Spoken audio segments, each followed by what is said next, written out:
capítulo de número 8.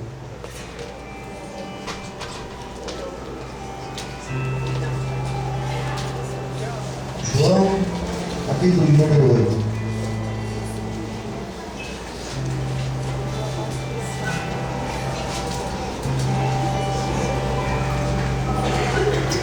João, capítulo de número 8. Nós vamos ler apenas um versículo. Fala para o seu irmão do lado, Deus vai falar com você nesse momento. Versículo 32.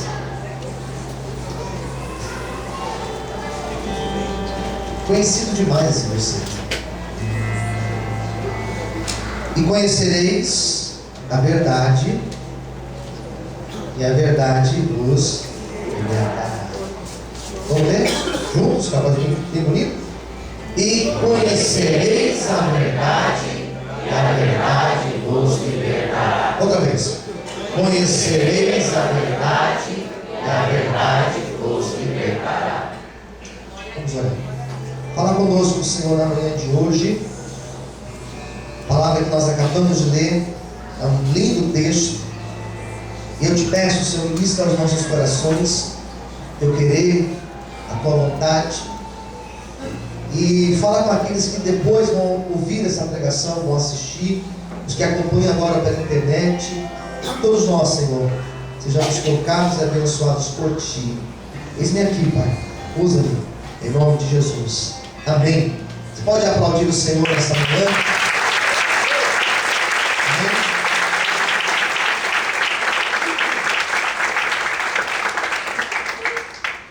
Esse texto é um dos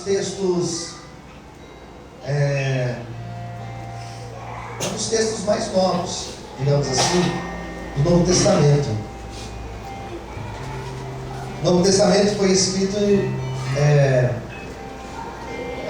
são textos pós-morte de Cristo. E João é um texto, para você ter uma noção de data, 95 depois de Cristo. Então é de uma época que o cristianismo, seguidores de Cristo, eles estavam passando por uma grande perseguição. Então esse texto que eu li para vocês é um texto de uma época de perseguição, uma época de conflitos, que existiam várias correntes de pensamento nesta época. Existia uma grande influência dos gregos, por exemplo. Os gregos sempre foram voltados ao conhecimento. Haja visto que o berço da filosofia é a Grécia. Então esse texto é um texto que tem toda esta carga histórica por detrás. É importante falar essas coisas. A gente percebe qual que é o pano de fundo que existe atrás do Evangelho de João. Foi um texto que não foi escrito apenas para os judeus daquela comunidade, mas ali tinham judeus, ali tinham gregos, por exemplo, tinha outros povos que estavam sendo influenciados por esse texto de João, ou da comunidade de João, os discípulos de João. E aqui nesse texto nós identificamos três palavras que, ao meu ver, elas são palavras importantes do texto de João 8, não só do versículo, mas do texto de João 8, que é a palavra conhecer, conhecimento, a palavra conhecer, a palavra verdade e a palavra libertar. Conhecer, verdade e libertar. Vamos repetir? Diga conhecer, diga verdade, libertar. Essas três palavras, elas estão muito claras nesse texto de João 8,32, mas em todo o texto, em todo o capítulo 8, fala disso. O capítulo, por exemplo, começa com aquela passagem lá no comecinho de João 8, aquela passagem da mulher adúltera. E apenas João fala dessa história. Que trouxeram uma mulher pega em adultério e disseram para Jesus: Senhor, essa mulher foi pega em adultério. E a lei, qual lei? A de Moisés, manda que a tal seja apedrejada. Jesus está sentado, sentado ele permanece, e ele começa a escrever na areia. E uma vez me perguntaram: o que Jesus escreveu na areia? Quando a gente chegar no céu, a gente pergunta para ele: o que o Senhor escreveu na areia? Eu já vi várias suposições, né? Pelo amor de Deus. Ele escrevia no chão. Ele não, está certo. A lei realmente manda que a tal seja apedrejada. Então vamos fazer o seguinte: aquele que não tiver pecado, que atire a primeira pedra. Daí um olhou para o outro e falou: e agora? E agora? Eles foram jogando as pedras e foram dando as costas e foram embora. Percebe que o texto começa falando dessa história da mulher adúltera, da lei, observação da lei, lei de Moisés. Daí Jesus vai fazer um discurso depois disso. Eu sou a luz do mundo. Jesus é a luz do mundo. E aquele que anda com Cristo, aquele que anda com Jesus, não anda em trevas, não anda na escuridão. E Jesus vai falando disso até que ele chega nesse versículo que eu li para vocês: e conhecereis a verdade, e a verdade vos libertará. Eu tenho a impressão que a verdade vai trazer a luz para nós caminharmos. Aleluia! Tenho a impressão disso. Eu tenho a impressão que Cristo, ele se referia a isso. E o interessante do texto é que Jesus olha para aquela mulher, ele fala: mulher, olha, vai e não peques mais. Jesus é aquele que dá a possibilidade, ele abre a possibilidade para que a mulher que tinha pecado, que ela pudesse sair do pecado e que ela pudesse retomar a vida dela. Eu acho isso magnífico. Que você pega a história lá do Gênesis, que fala de um tal de Caim e Abel. O que a história de Caim e Abel diz? Que o Caim foi lá e fez o que do seu irmão? Matou o seu irmão. Até as crianças conhecem essa história. E nesta época existia uma tradição, um código mais antigo do que o código de Moisés, o código de Hammurabi, que dizia: olho por olho, dente por dente. Matou? Se matou, deve ser então o quê? Deve ser o quê? Morto. Já pensou se isso fosse aplicado hoje em dia no nosso país? Imagine só. Matou, tem que morrer. Meu Deus. Nós não teríamos políticos, porque muitos políticos causam mortes, sempre, diariamente, com descaso com a saúde, por exemplo. Quem concorda, diga amém. Deveriam ser mortes também. Por isso que em alguns países, corrupção, pena de morte. Muito sério isso. Voltando ao texto. Quando Caim mata Abel, Deus olha para o Caim: onde está o seu irmão? Não sei, eu sou por acaso cuidador do meu irmão, sou babado do meu irmão. O sangue do seu irmão grita por mim da terra. Você matou o seu irmão. E o Caim, então, diz a Bíblia, que o Caim foge da presença de Deus. Mas o interessante da história é que Deus coloca uma marca em Caim. E também é outro texto que não adianta nós pensarmos qual foi a marca. Não sei, mas Deus colocou uma marca em Caim. E quem olhava para Caim dizia: esse cara aí matou o irmão dele. E algumas pessoas interpretam esse texto dizendo que a marca que Deus pôs em Caim era uma marca que o acusava, ele matou seu irmão. Porém, na minha opinião, a marca que Deus pôs em Caim significava, ele matou seu irmão, e Deus teve misericórdia dele, porque Deus lhe deu uma nova oportunidade de recomeçar. Ao invés de Deus matá-lo, porque ele era digno de morte, Deus então abre uma porta chamada misericórdia, e Deus dá a Caim a oportunidade dele recomeçar. O que eu amo do Cristo é que o Cristo, ele é o Cristo que abre portas e possibilidades para nós recomeçarmos. Pastor, quantas vezes forem necessárias. Por isso, quando o homem cai, o cair é do homem, mas o levantar pertence a Cristo. Aleluia! Glória a Deus. Você pode aplaudir o Senhor? Amém? Então a impressão que eu tenho é que a mulher adúltera estava em trevas. E no momento que ela teve um encontro com Cristo, ela passa a enxergar a luz do mundo, que era Cristo. Mas Cristo vai trazer essa discussão, Cristo vai trazer esse problema, essa problemática para a sua pregação. Ele vai pregar.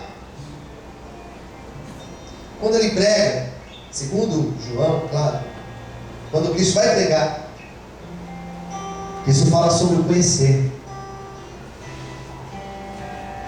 Conhecimento da verdade.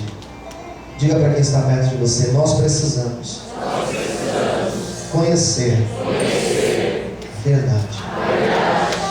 Posso ouvir amém? Porque a palavra conhecer é a palavra gnosis. A palavra gnosis é grega, né? Da palavra gnosis surge um termo grego chamado gnosticismo. E naquela época existiam muitos que eram adeptos ao gnosticismo. O que é o gnosticismo? É quando você junta, quando você faz uma outra palavra difícil, secretismo. O que é isso? São misturas de doutrinas. Então, por exemplo, quando você pega a Umbanda, por exemplo, quem já foi da Umbanda? A Umbanda, ela é um secretismo religioso, porque ela pega elementos do candomblé, que é de raiz africana, e elementos do catolicismo. Então você, por exemplo, vê lá na Bahia, São Salvador, a lavagem daquela escada do Senhor do Bonfim, né? Aquilo ali é um secretismo religioso. Gnosticismo pegava a religião com a filosofia. Eles acreditavam que assim nós poderíamos conhecer a Deus. E como que nós conhecemos a Deus? Daí me vem essa questão. Hoje nós estávamos na reunião de pastores e falávamos sobre conhecer a Deus. O que é conhecer a Deus? E conhecer a Deus, algumas pessoas acreditam que estudar teologia leva a conhecer a Deus. Não, você não vai conhecer a Deus estudando teologia, nem filosofia. Quem entendeu, diga amém. Amém. Como que nós conhecemos então a Deus? Deus não pode ser conhecido como um experimento científico que você coloca num laboratório e ali você mistura e você descobre algo. Não.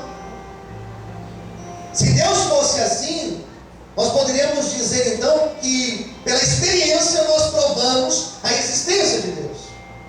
Experiência científica. E não é assim que nós conhecemos a Deus. Nós também não conhecemos a Deus pela razão. Não existe ninguém que pode falar: olha, eu consigo conhecer Deus porque eu calculei aqui na minha mente, eu pensei, Não. A maneira de nós conhecermos a Deus não é por um racionalismo cartesiano, não é por um empirismo.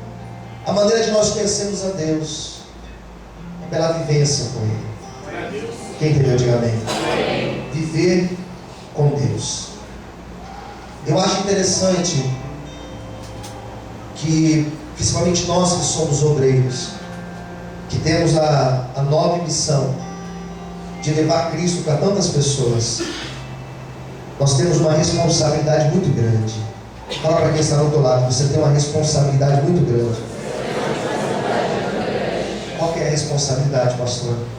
Porque qual é o Cristo que nós levamos para as pessoas?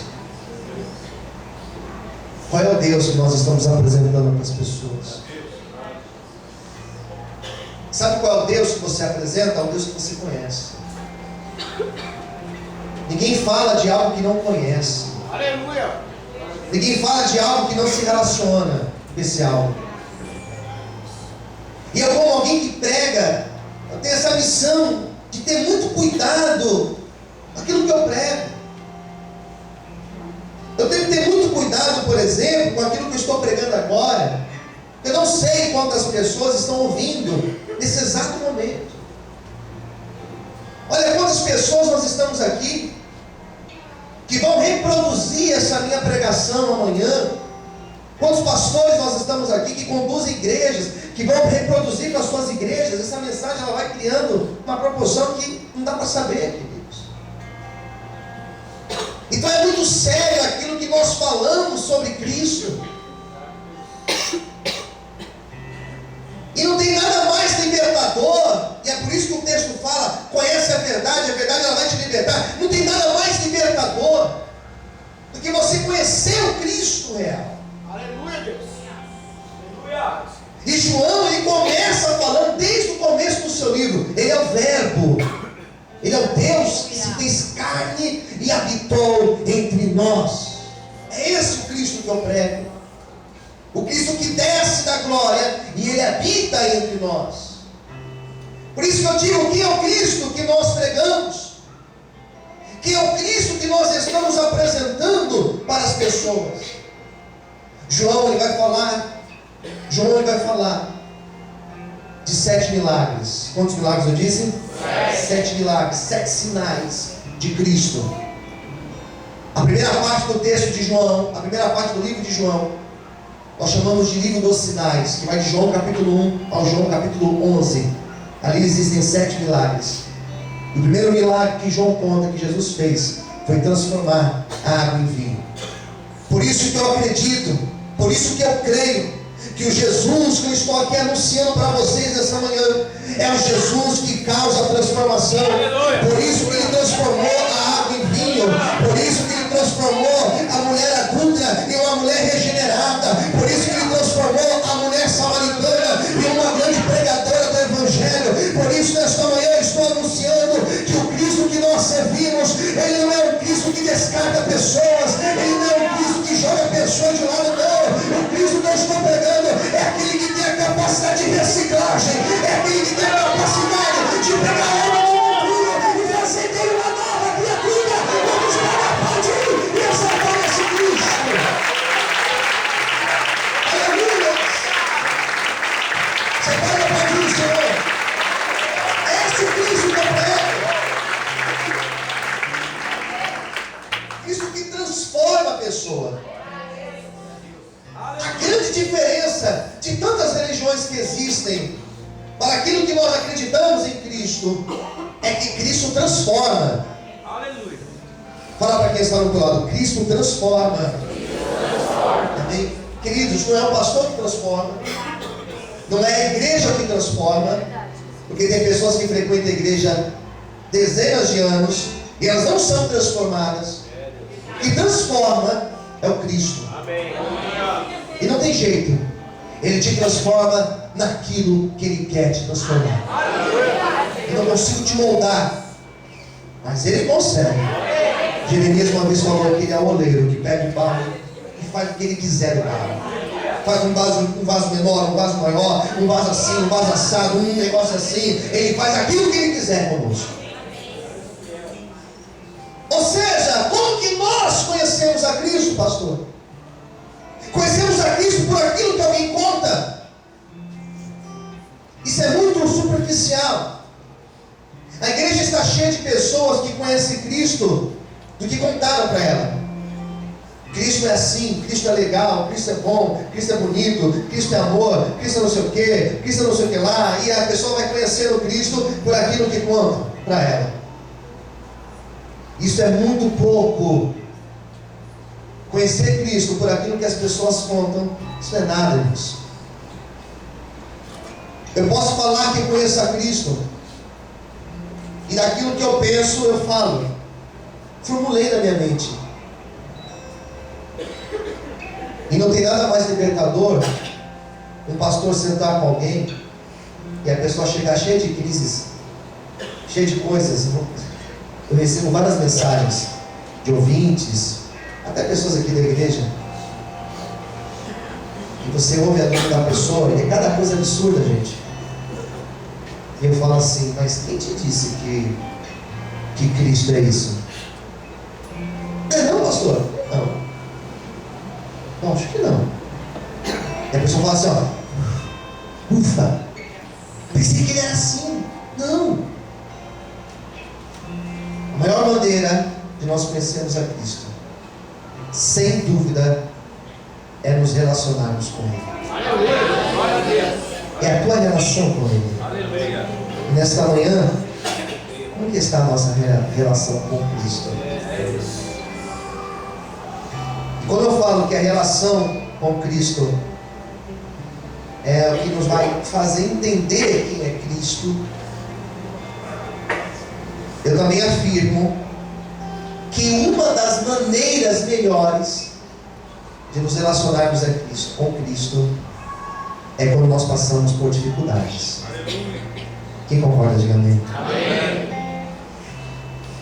Porque, pelo incrível que pareça, quando as coisas estão indo bem na nossa vida, buscamos menos, ou com menos intensidade. Mas quando as coisas estão indo muito mal, quando estamos com crise, quando estamos em dificuldade, aí nós buscamos mais. E quando você busca mais, basta você ler o texto de Êxodo 14. Quando o povo buscou, Deus desce para abrir o mar para aquele povo. Basta você ler a história da Bíblia. Quando eles clamaram, Deus ficou de pé e ouviu a oração desse povo. Por isso eu arrisco dizer que pessoas que estão aqui ouvindo esta palavra, que hoje estão passando por momentos difíceis na sua vida, na verdade não são momentos difíceis, mas são portas chamadas portas de possibilidade para você conhecer Deus mais de perto, para você conhecer o Cristo que você prega, o Cristo que você acredita, para que quando você subir no altar para pregar, as pessoas possam te ouvir e elas possam dizer, ele prega com convicção, ela fala com convicção. Mas por que ela fala com convicção?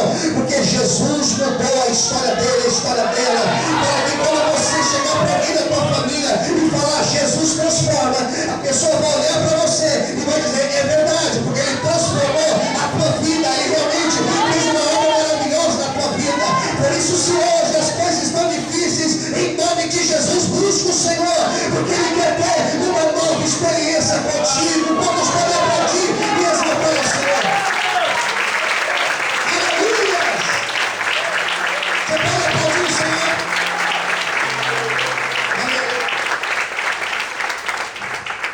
O bonito de você ler o Evangelho, que tem vários milagres que aconteceram, que tem a frase assim, depois, né?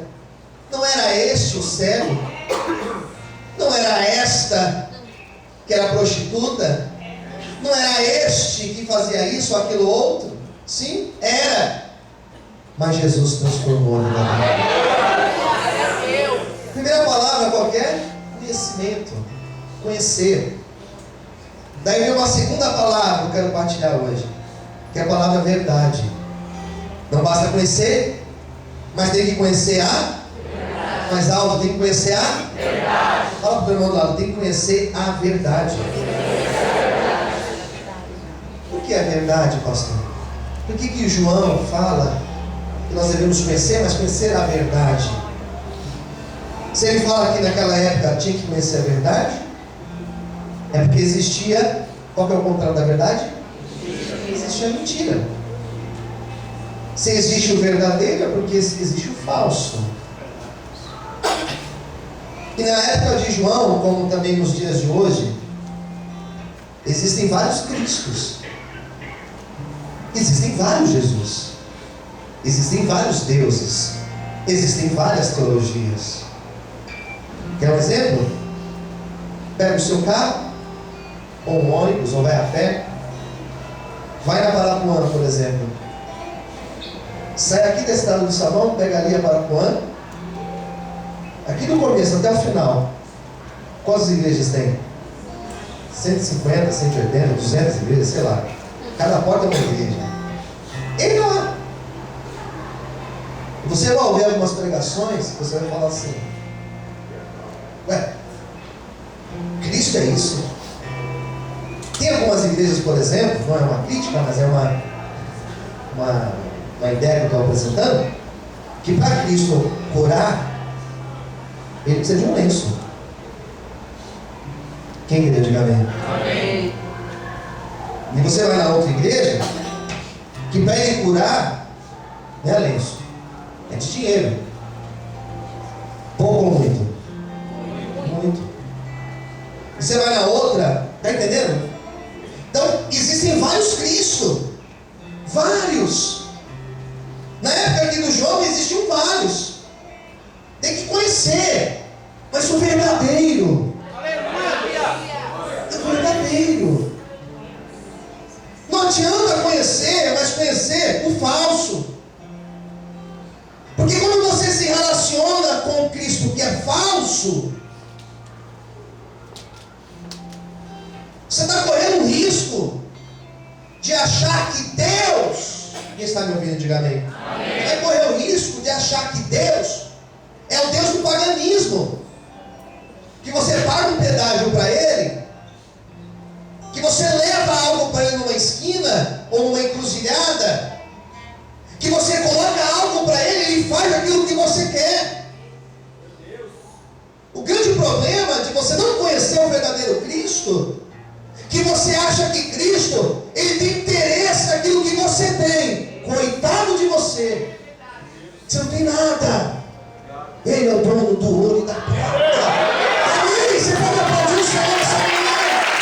Glória a Deus. Aleluia. Amém, queridos? E você vê o apóstolo Paulo? Lucas fala que Paulo foi num lugar chamado Areópago, na Grécia Antiga. Existiam vários altares para vários deuses, vários. E Paulo começou a andar e viu lá aqueles deuses mitológicos, né? Metade homem, metade animal. E estava lá aqueles deuses, e Paulo foi vendo. Netuno, e tinha outros deuses lá, Afrodite, não sei o que mais. Daqui a pouco ele viu um altar vazio, só com uma plaquinha: esse altar está dedicado ao Deus desconhecido. Não tinha imagem. Paulo falou assim: gente, é esse aqui que eu estou pregando. É Deus desconhecido, vocês não conhecem Ele. Amém, queridos? Conhecer a verdade nos leva a entender. Conhecer a verdade nos leva a entender. Qual é a verdade? A verdade é que Cristo não morreu na cruz para prosperar eu e você. Cristo não morreu na cruz para você ter um carro novo. Nós não estamos ceando aqui nessa manhã em memória da morte de Cristo, porque Ele quer nos prosperar. Esqueça. A verdade que eu tenho para vocês nessa manhã, que é a verdade de Cristo, é que Ele morre na cruz para transformar a mulher adúltera em alguém que poderia ser agora alguém para se relacionar com Deus. Cristo morre na cruz para servir de ponte do homem que estava no pecado ao Deus que é puro, santo e imaculado. Aleluia. É essa a verdade. Vamos pagar para o Senhor. É essa a verdade, querido. Relacionamento. Isso daqui que nós vamos cear hoje é relacionamento. Como que está o seu relacionamento com Ele? Quem que Deus diga amém? A igreja está cheia de gente não em busca de relacionamento. Elas estão em busca de um Deus de paganismo. Poderia tirar a placa igreja e colocar outra coisa. Não ia mudar nada, gente. Não ia mudar nada. Então João fala: conhecereis a verdade. Ah, daí sim, a verdade ela vai fazer o quê? Vai te libertar. Diga para quem está do teu lado: a verdade liberta. Amém. A verdade liberta. Não existem prisões que a verdade não possa libertar. Qual é a real proposta de Cristo, da libertação de Cristo? Primeiro, nos libertar de uma prisão chamada pecado. O apóstolo Paulo fala sobre isso, do homem que é preso ao pecado. Cristo ele tem a proposta de nos libertar do pecado, porque aquele que peca, ele se torna escravo do pecado. O interessante de você ser escravo do pecado é que o escravo não tem vontade própria. O escravo tem vontade, tem direitos? Não tem. Ele é escravo daquilo. O problema do viciado é que o viciado ele é escravo do vício. Ele não consegue ficar sem o vício. Existem vários vícios. Pergunte para o seu irmão: você tem algum vício?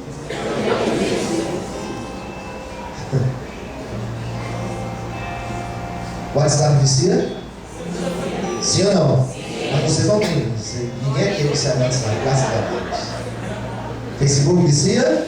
Mas aqui ninguém é viciado no Facebook, né? Posso ver amém? Disfarça, né? Tantas outras coisas que nos escravizam. O texto fala da proposta de Cristo nos libertar do pecado. A mulher estava presa ao pecado. Jesus queria libertar aquela mulher do pecado, da necessidade de pecar, do efeito do pecado, porque o pecado ele vai levar a pessoa à morte. Jesus queria libertar aqueles homens chamados religiosos, que eram homens que, quando trouxeram a mulher, eles estavam na função de juiz. Ela deve ser morta, percebe? A igreja é um lugar que, se você não tomar cuidado, ela se torna um lugar de julgamento. Você pode, você não pode. Que você passa, que você não passa. A igreja não é um lugar onde nós julgamos, onde nós medimos as pessoas. A igreja não é para isso. Esses homens estavam presos à lei. A lei. E a lei por si só, o Paulo vai falar que a lei mata, a letra mata por si só. Quando o homem se liberta da lei, quando o homem se liberta dessa função de ser juiz, ele começa a amar de forma verdadeira ao seu próximo. Ele se torna uma pessoa muito mais acolhedora. A igreja é um lugar de acolhida, onde a pessoa lá entra aqui do jeito que ela tiver, ela deve ser acolhida aqui dentro. Aleluia! Pastor, mas não tem que ser transformada? Ela tem que ser transformada, mas eu não estou na função de transformar. Que pena. Quem transforma é Deus. E nós não estamos aqui na função de juiz, em nome de Jesus. Obreiros, pastores, irmãos e irmãs que estão aqui, nós não estamos aqui para julgar ninguém, nós estamos aqui para apontar ninguém, nós estamos aqui para acolher, para tratar com amor. E a obra que fará, ela se chama Espírito Santo de Deus. Aleluia! Essa é a verdade. E a verdade liberta. Apresente a verdade. Apresente o Cristo. Em terceiro e último lugar, que libertação é essa? Libertar de nós mesmos. Eu sempre oro isso, irmãos. Senhor, me liberta de mim mesmo, porque eu sou cheio de coisas que eu preciso me libertar, irmãos. Quem também precisa disso, diga amém. Nós mesmos, do meu jeito, da minha forma de olhar as pessoas, da minha forma de pensar, da minha forma de, sei lá, tantas coisas. E é incrível que quando nós temos esse encontro com a verdade, nós mudamos, realmente. E a beleza do Evangelho não é porque ela acolhe os melhores, não é porque ela recruta os mais bonitos e mais capacitados, A beleza do Evangelho é que Cristo, Ele andou com as mulheres prostitutas da sua época, com os homens ladrões da sua época, com as pessoas adúlteras. Ele não se deixou contaminar, porém, Ele foi luz para essas pessoas. A igreja, ela está aqui na terra. Nós como igreja, porque nós somos igreja, nós não estamos aqui na terra para sermos influenciados por uma sociedade pecaminosa. Nós estamos aqui para ser como Daniel. Daniel esteve na Babilônia, ele não se deixou influenciar pela Babilônia, mas ele foi o governador daquele lugar, cheio da unção da presença de Deus. Nós estamos para ser como José, que foi para o Egito. Ele não foi para o Egito para ser influenciado pela cultura egípcia, não, ele foi para o Egito para governar o Egito, para ser luz no Egito, para trazer salvação naquele lugar. Eu quero profetizar que nesse século 21, Deus vai levantar homens aqui dentro, Deus vai levantar mulheres, Deus vai levantar jovens, pessoas compromissadas com a verdade, pessoas compromissadas não com a praga de uma igreja, pessoas compromissadas com o verdadeiro Cristo que liberta, que ressuscita e que restaura. E nós seremos usados para ser luz do mundo. Quantos podem glorificar e aplaudir o Senhor nessa manhã? Aplaudir o Senhor nessa manhã. Aleluia.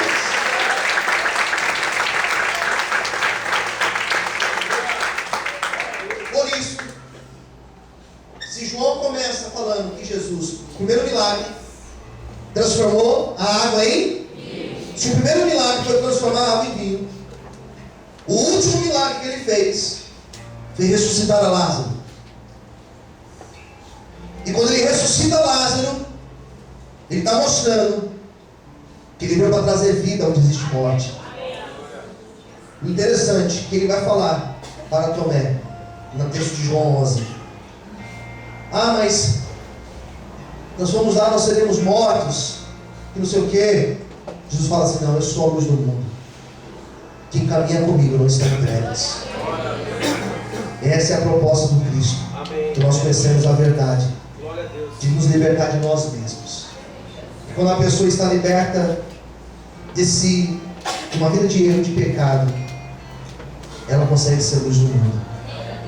Ela consegue fazer a diferença. E nós, como obreiros, somos chamados para isso. Por isso que nessa manhã a minha oração é que nós possamos conhecer a verdade e que essa verdade venha nos libertar, em nome de Jesus. Todos podem aplaudir o Senhor. Deus abençoe.